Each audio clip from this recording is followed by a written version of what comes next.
Next we have dielectric power factor test. So this dielectric power factor test is done using the high voltage sharing bridge.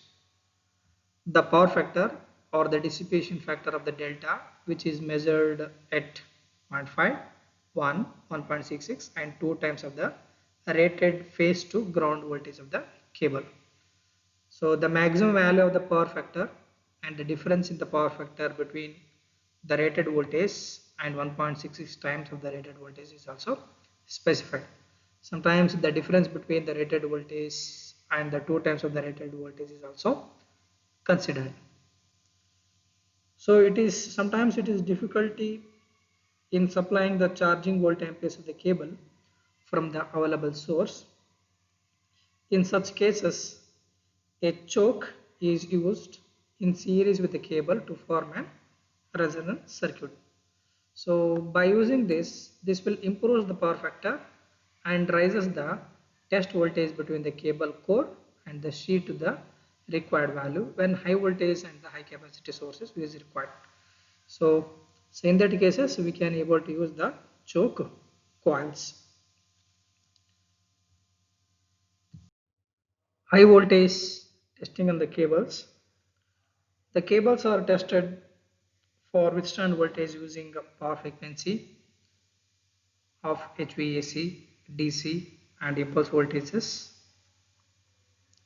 At the time of the manufacture, the entire cable which is passed through a high voltage test at the rated voltage to check the continuity of the cable. As a routine test, the cable should withstand at 2.5 times of the rated voltage at least for 10 minutes without any damage. So then we can call it as it is a routine test. Then in the type test are done on the samples with HVDC and impulse voltages. The DC test consists of applying 1.8 times the rated DC voltage of the negative polarity, which is applied for 30 minutes. Then the cable is said to be unfit. So if it is withstand the test, for the impulse voltage test, generally we are considering it is 1.2 bar 50 microsecond wave. As per the specification, we know that. So this is general value 1.2 bar 50 microsecond. It should be capable to withstand 5 consecutive impulse voltages without any damage. So and the cable has to withstand this.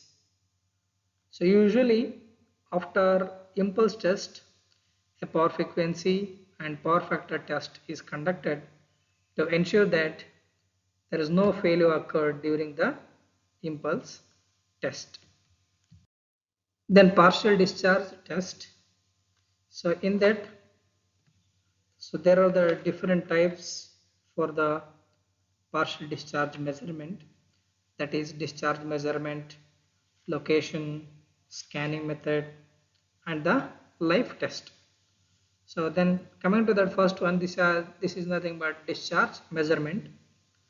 So partial discharge measurement and the discharge location is of the very important for the cable, since the life of the insulation at a given voltage stress is depending upon the internal discharges.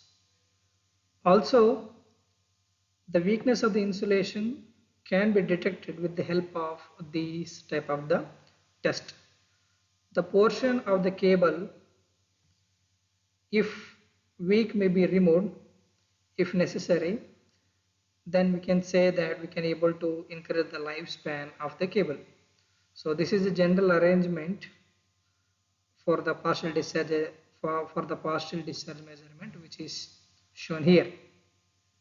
So this is the equivalent circuit of the cable for the discharge measurement and the cable connections to the discharge detector through the coupling condenser. These are the 1 and the 2 diagrams. If the detector is connected through a coupling capacitor to one end of the cable, okay, this is the first one.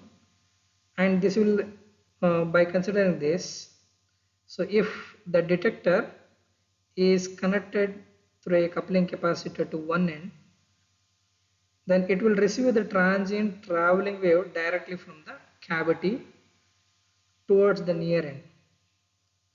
And after some period of the time, a second traveling wave will be reflected from the far end, which is observed.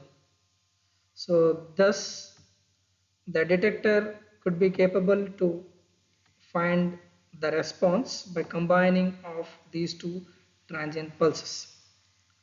If the connections are made in this way, second one, okay, the diagram what we shown here, no severe reflection is involved except there is an second order effect of the negligible magnitude. Now there are the two transient will arrive at the both the ends of the cable, and there is a possibility of the superimposition of the impulse two pulses is detected. So this is can be obtained by adding the responses of the two transients. So hence the superimposition of two responses will give rise to a serious error in the measurement of the discharge magnitude. Therefore, the magnitude of the possible error may be determined mainly by the shape of the response of the discharge detector. So these are the two different waveforms, two different circuit diagram, which will capable to use it for the measurement. So this is what the explanation what I had given here.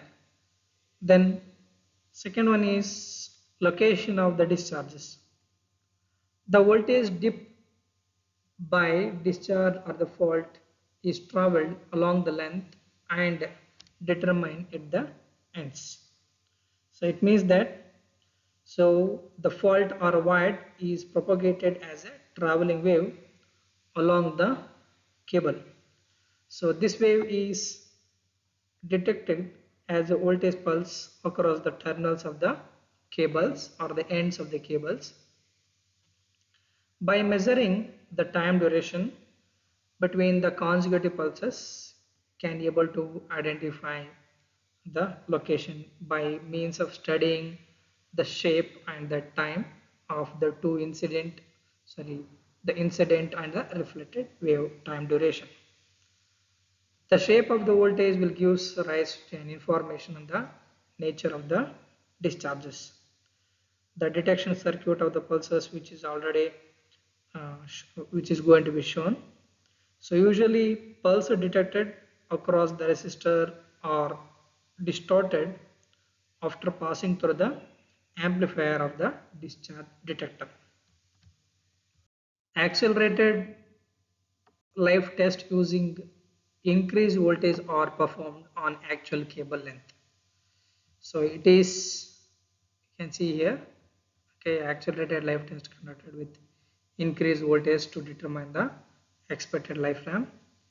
It is established that the relation between the maximum electrical stress EM and the life of the insulation in hours approximately, which is given as EM is equal to K into T to the power of minus 1 by N, where K is nothing but constant depending upon the field condition in the material, and N is nothing but the life index depending on the material.